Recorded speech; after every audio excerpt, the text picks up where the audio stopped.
Vijay Nambism lecture. Vijay Nambism was a poet humanist. Trust has been set up to further his interests. Vijay Nambism Trust holds lectures in Bangalore, the Bangalore International Center, and we've been honored to have them here as well. And to deliver the 2025 lecture, we have with us Jayati Ghosh. Even if she doesn't need an introduction, let me say a few words. Right now, she is a professor of economics at the University of Massachusetts in Amherst. That follows a very distinguished career at the Jawaharlal Nehru University, where she taught for more than 25 years. She has written a number of books, professional articles, of course.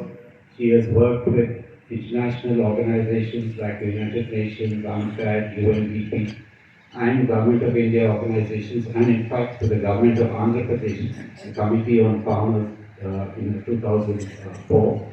And of course she is a very popular writer in the media, both in India and abroad.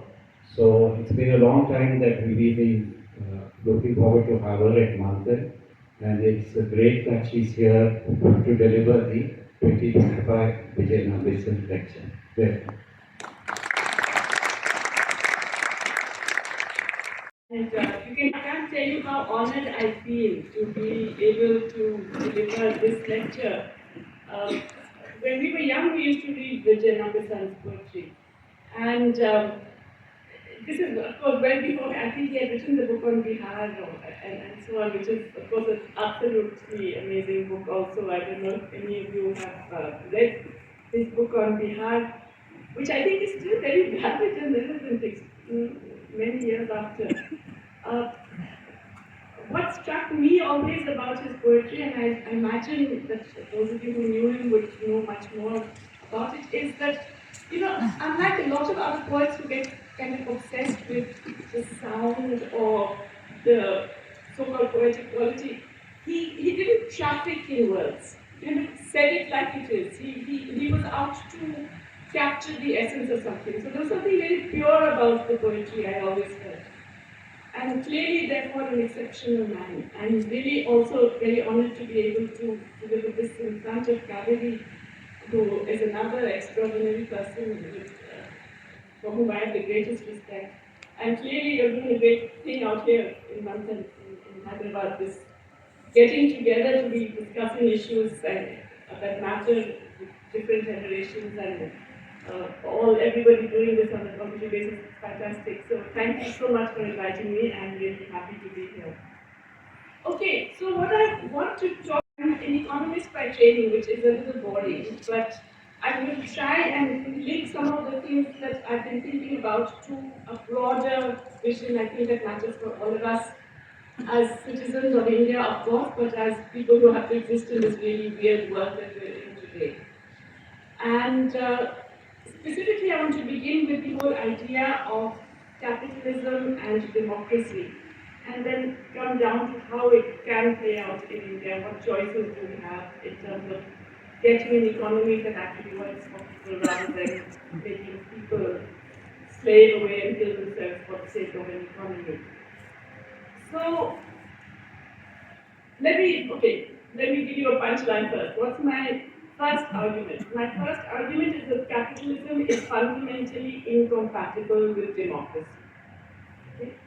And this is something that we are often not told. In fact, we're usually told the opposite. Okay?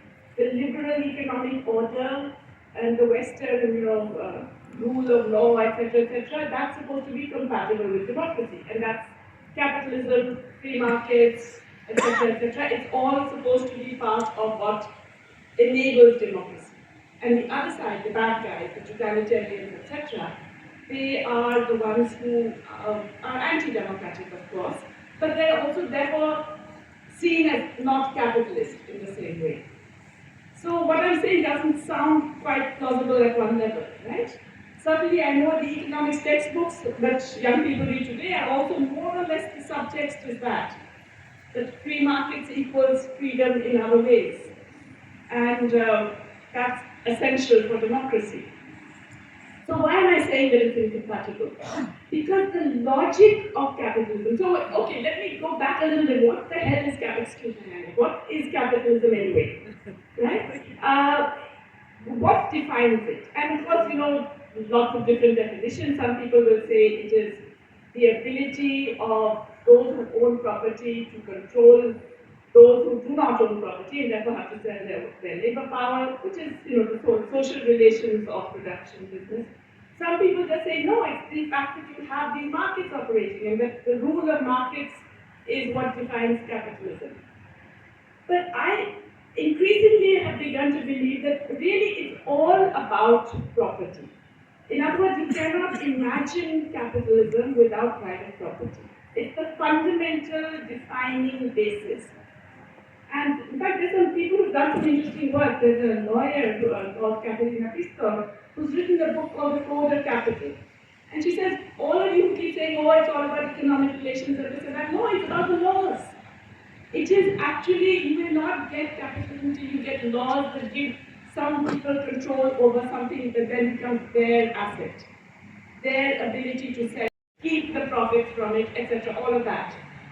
And that's something that evolved over centuries, but that's the fundamental and critical basis. In other words, private property is the defining feature of capitalism. And it's different from, let's say, feudal kind of property, which was not necessarily that you could exchange it, that you could then keep the profits of the exchange and all of that. Now, how does that change anything? What does that have to do with what I'm about to say? Well, then you have private property, and then you have these markets which force all these owners of private property to compete with each other. Okay, so the second defining feature is competition. Supposedly, everybody is competing. And that's supposed to be a good thing, right? The competition gives you better outcomes because then nobody can use their power to enforce something on everybody else because they have to compete with the other person. It turns out the way capitalism has evolved over the last century in particular, it actually means growing concentration and centralization of ownership. So it's not just property, but it's the fact that that property gets more and more and more concentrated into fewer and fewer hands. Okay? So we know in the past there were societies like that, where the king or the emperor owned everything, and everything was subject to their whims. All that was supposed to have gone, right? This is now this rule-based system and laws and markets, etc. But it has ended up creating more and more concentration and centralization. And we see this in India, of course. I don't have to tell you, right? We have got evidence of that concentration of ownership and so on. But we see it now everywhere in the world. And anybody who wasn't looking for it and wasn't conscious that this is how it plays out, I'm sure what's been going on in the US in the last month or two would have enlightened those who were not looking for this or were unaware that there is this growing concentration. So how has that come about? Part of it is the very logic of this whole market thing. The inevitable logic of markets is to get more and more concentrated, the big eating up the small. There are various things that explain it, of course, on top of that, we have the way new technologies have emerged, which are, shall we say, slightly on a different level. I mean, every technology is labor displacing, etc. But we now have new technologies that are, if you like, 360 degree in control of our lives. Okay? The Greek economist Yanis Varoufakis, he calls it techno-feudalism. Says we are in a new world which is not capitalism anymore. is techno-feudalism, because these big digital giants, these enormous technology companies, are able to actually treat all of us as serfs. And we are serfs, why? Because effectively we are providing our data, right? We think it's free, etc., but we are giving our data, and with that data comes control. And the ability to control makes us, the ability of the large tech giants to control makes us effectively the serfs.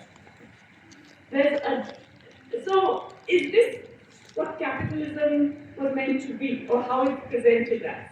So how is it presented? It's presented as, yes, fierce competition and all that, but on the other hand, because of that competition, there's dynamism. Right? Competition forces everybody to do better, it forces people companies to reduce costs, it forces inventors to think of newer and different ways of doing things, innovators to think of new organizational strategies, all of that. In other words, capitalism was supposed to be a good thing because it was dynamic. I mean, even Marx talks about capitalism as being dynamic, creating more and more. He called it changes in the forces of production, but basically more and more technological change. Well, it turns out if you look at the last 4 decades, so I'm not even talking about just the last 2 decades, the last 4 decades of the global economy, it's really not been very dynamic. Okay? That is, if you look at investment rates, we're always told everything has to be done because we want more investment. Tax rates have to be reduced because private investment will come up. You can't do any labor rights because that's bad for private investment. We're always told that that's the name, right? The game is to generate more private investment. Private investment globally is lower over the last 4 decades in every decade at the rate of output. Every decade has seen lower and lower private investment. Yes, we see dynamism in some activities. So if you want to call it dynamism, in other words, we see around to move the dead body out of the way. So it's kind of hanging like a shroud over all of us, this dead capitalism. Why is it dead? Because it got too powerful for its own good. Or in other words, large capital, big business, got so strong, it basically got rid of anything that could control it. It got rid of all the impediments in its way. So it got rid of, let's say, the welfare state, the rights, the economic rights of citizens and all of that. It got rid of regulatory powers of the state. All the regulations were designed to suit big capital rather than people or environment or nature and so on and so forth. It got rid of unions, associations of workers, or it dramatically reduced their power in every country in the world. Less and less workers able to mobilize, less and less citizens able to mobilize. By doing all that, it meant there were no impediments to its own triumphalism. Okay? And now, it doesn't therefore have the energy, the dynamism to deliver even what it's supposed to deliver, which is growth. Now, growth in itself not necessarily a good thing. Everybody says, oh yeah, GDP growth is essential and the best thing. It's not, because it counts a lot of terrible stuff that doesn't contribute to human progress. It doesn't count a lot of the critical things which are essential for human survival, like care work, and activities which are not counted if they're not paid, and so on. So, GDP growth in itself is not a great thing. But because we are all within that frame that is set by capital, that's what everybody is obsessed with, that's what policymakers are obsessed with. But yet that is the thing that is in fact also failing. So this growth for its own sake, this ideology of the cancer cell, as my friend Zainab said, this also is not really being delivered because of this capitalism being kind of moribund, global capitalism. In that being moribund, it creates much greater popular alienation and public discontent than before. But because it has, as I said, kind of killed all the opposition, all the things that could be a barrier to its overreach, you don't get responses that we would recognize. When I say we, I'm talking about people who are broadly left, broadly progressive, broadly thinking of, more democratic and equitable outcomes. You don't get those responses. You get instead a generalized frustration, and that frustration is particularly marked because it's true that now we have, shall we say, openly, blatantly partisan governments.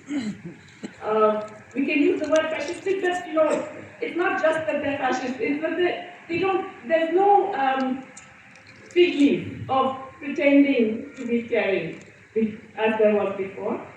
But in a way, because capital had already demolished all those structures that I'm saying, whether the government was left or right or middle, they were all broadly doing similar things. Okay? And that's why we have got so many people everywhere in the world generally looking for outlets for the anger and the frustration. And of course, the way it's being used by not just political parties, but broadly by certain political tendencies, the way it's being used is to focus on the other. So the other in India is Muslims, the other in the US is migrants, the other in Europe is also migrants. But when you run out of one particular other, you can create another other.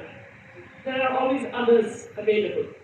In large parts of the Middle East now, the Shia-Sunni thing, which had really not been an issue for a very long time, has suddenly re-emerged. So you can do all kinds of things to create another. And of course, once you do that, then you absolutely don't want this whole, even the sort of standard trappings of democracy. The one person, one vote, the equal voice to all, the inclusion required in a whole range of public services.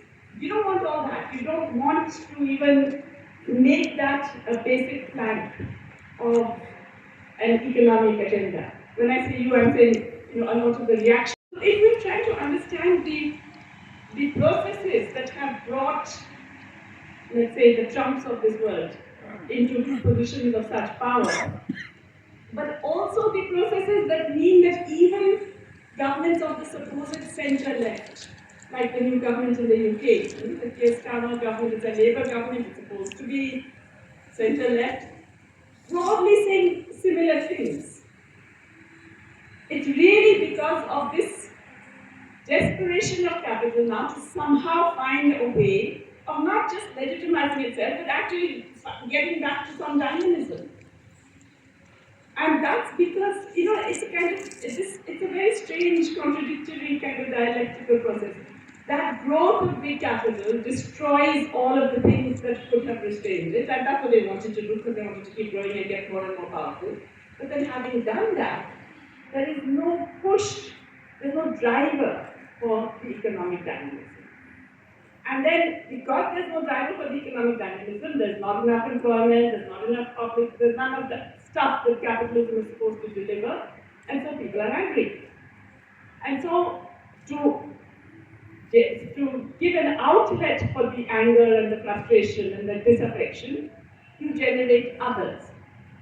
In the process of generating others, you then create a new, and this is where it's a little, the script changes slightly, you then create a new animal, which in fact even large capital cannot necessarily control.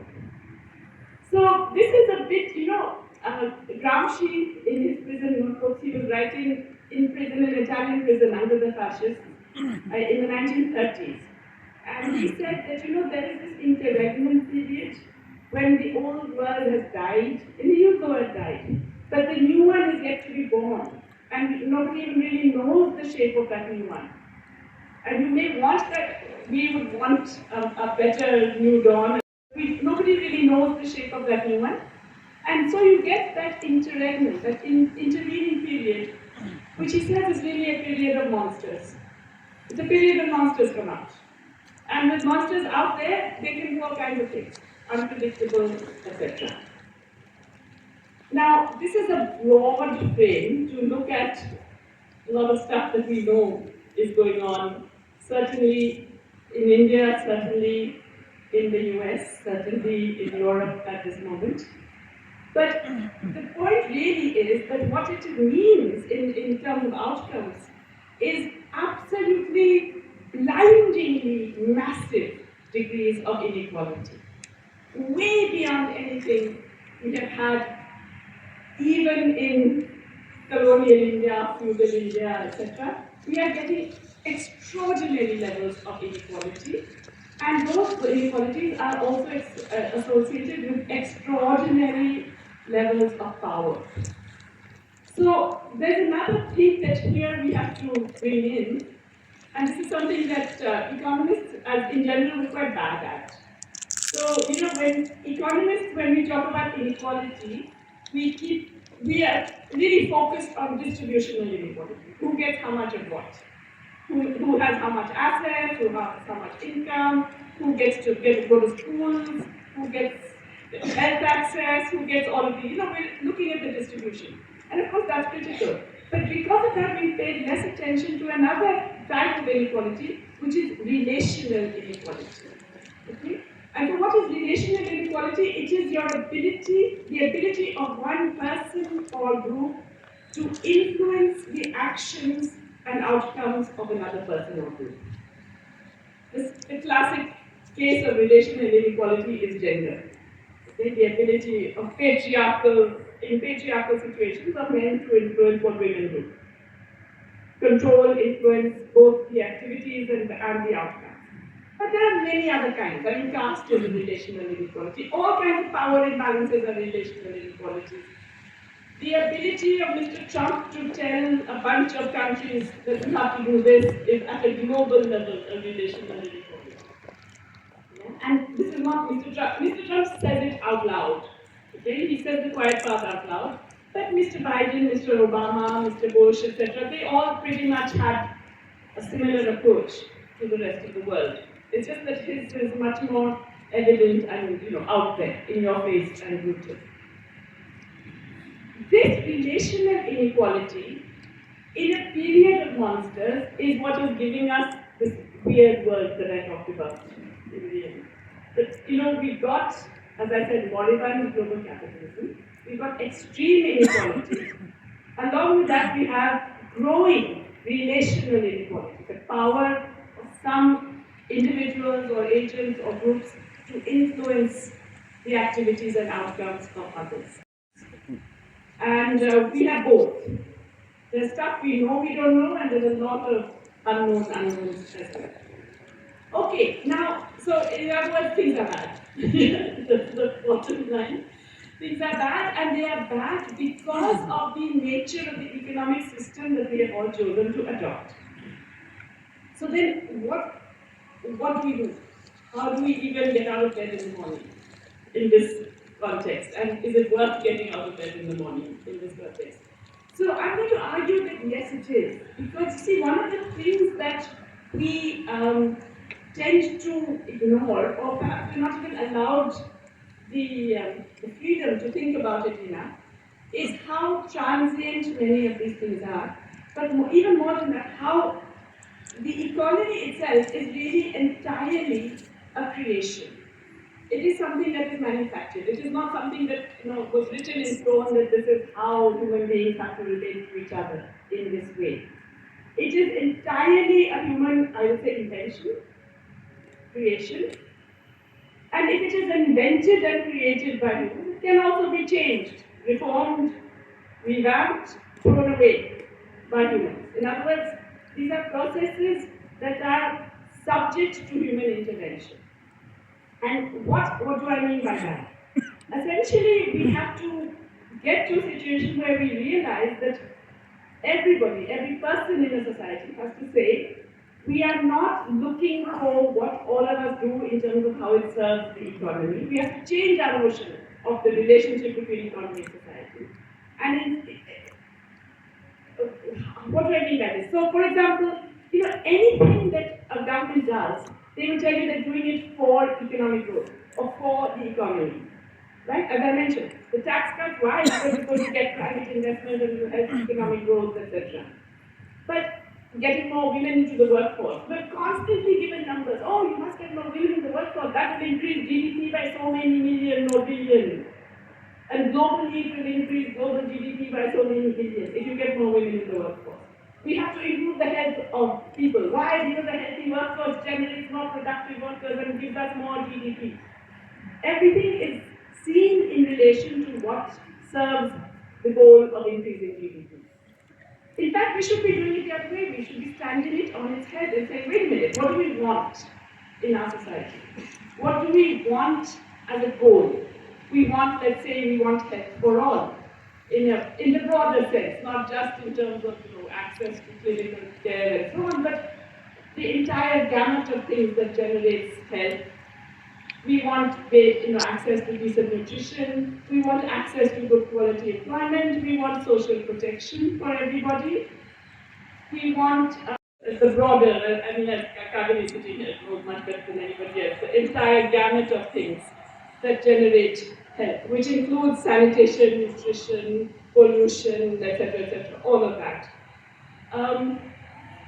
Access to voice, to be able to speak and say what you think, to access to mobility. Now, all of these human rights, which are every government has signed on to and so on, all of these actually have very clear economic requirements. The ability to work, to get work when you need work, which is such a luxury. Right here in India, how many young people are there desperate for work, unable to find work? And it's not seen as the job of a society to ensure that they're given some work that they can perform. That has to change. And that doesn't necessarily mean a wholesale transformation into a socialist economy in the way that the socialist economy is thought of. The Soviet-style model, etc. It does mean a dramatic change in the orientation of policy. So it means, for example, that if your focus is employment generation, not just GDP, then you don't necessarily give subsidies to big private guys. You look at the places where employment is generated, which is small, micro, medium enterprises. And you say, okay, I'm going to make sure that they are viable. I'm going to make sure they get access to credit on the same terms that the big guys do. And that they can default at the same rates that the big guys default. By the way, the big guys default like mad. Their default rates are extraordinary. And then they keep getting loans despite those defaults. That gives them access to the latest technologies, that enables them to go to markets in different places. That's a whole package, and it's not an impossible package. By the way, Germany does this, Sweden does this, Italy does this. They don't tell you, they're very quiet about what they're doing, but they're doing all of that for their small, micro, medium enterprises. We have seen so many questions being asked to the speaker, so that's a sign of how interesting the lecture is. There are more questions from my previous. Thank you so very much again, and hope you'll come back soon. I would love to, and thank you all for being such a terrific audience. It's been great. Thank you. 1 minute. Okay. Thank you. And Kaveri also would like to.